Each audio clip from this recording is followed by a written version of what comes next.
We all enter this sacred space, away from home, away from our lives, and we enter a place that is timeless, away from a city, and away from the struggle of our day-to-day. When I got there, I thought it was gonna be like kind of really, really spiritual, and it was, but it was like a getaway basically from everything else, like every problems you have, like all the bad vibes you like that follow you. And going, on the retreat is a way to kind of tap into the energy to that healing that needs to happen. And the first step is speaking about it.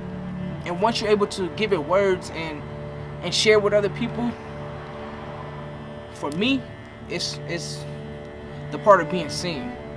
It's like you just let it all out and just you notice that you're not alone basically. Because when you let it out to everyone else, you notice that you're not the only one that's going through it, and that you notice that some people actually experience worse. The hearts of these young people that are usually so guarded and held and walled up start to slowly and sometimes quickly just like break open. And only then can any healing happen. To enter the pain of a wound is to heal that wound. Me like not expressing myself, not being seen, in a way it was kind of, trapping myself in my own tornado. And so the storm was just getting bigger. And so for me to just be seen by other people, you know what I mean, that I consider extended family now, of course, because it's like they've welcomed me in a way that feels at home. My friends used to always tell me that it gets better, like from what I was going through, and I used to not believe it, so they would force me into this retreat. And that whole retreat is basically proving it to you that it does get better. And what Tony's giving is an opportunity, a framework, a structure for these young people to step through that fire of initiation. And it's all case by case. It's not just you do this and this, 1 + 1 = 2. It's like this takes practice, this takes real attention and real passion, care, and love in every moment. There was an amazement with how strong these girls could be. I mean, one of the nights we spent a lot of time writing down and sharing our stories.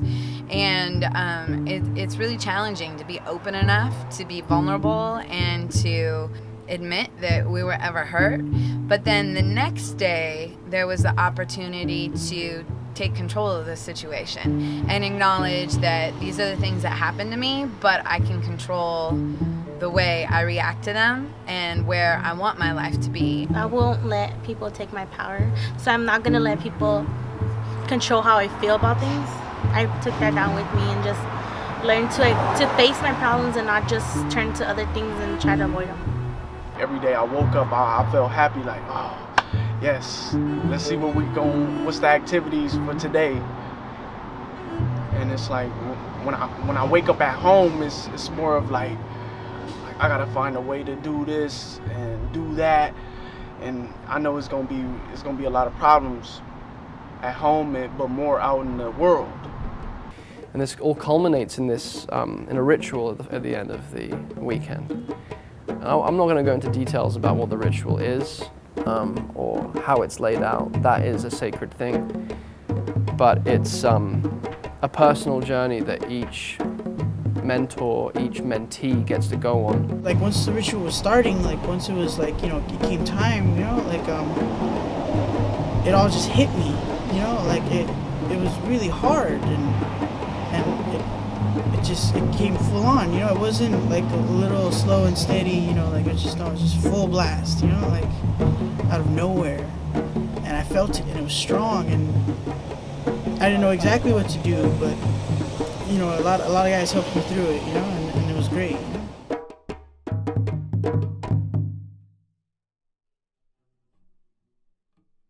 To be able to sit in that richness for 4 days and really let it blossom and build community on a much deeper level. You know, the conversations that you have with the girls, you know, when you're exhausted, or the conversations when you go on a hike and you're looking at the sunrise. Usually people say that to have a really good model, it will be like someone you've known for so long to look up to, but just that those three or 4 days made me feel like I've known them for the longest, because they share personal things and help you through it to show that you can get through the personal problems that I have. And all I can say is by the end of this weekend, there's no distinction, there's no distance between your heart and mine, and the young person's heart and that young person's heart and my heart, and suddenly we are all loving each other and supporting each other and holding each other through our pain, through our joy, through our